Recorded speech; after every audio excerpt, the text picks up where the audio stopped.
আপনার নাম? আমার নাম মোহাম্মদ পারভেজ। মাশাআল্লাহ, খুবই সুন্দর নাম।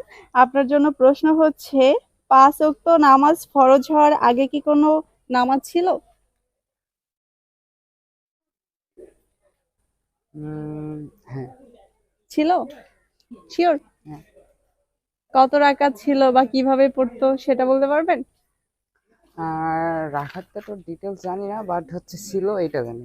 কখন কখন পড়তো সেটা?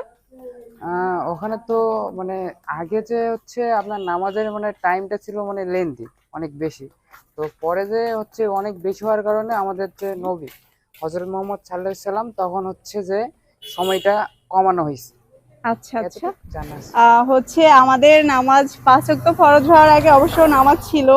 সেটা হচ্ছে সকাল এবং সন্ধ্যায় 2 রাকাত করে নামাজ ছিল। ঠিক আছে? সো প্রসিদ্ধ হাদিসে আছে যে 2 রাকাত ছিল সন্ধ্যায়। এই সঠিক উত্তর দিয়েছেন। আমার পক্ষ থেকে ছোট্ট একটি হাদিস। থ্যাংক ইউ ফর জাযাকাল্লাহ খাইর।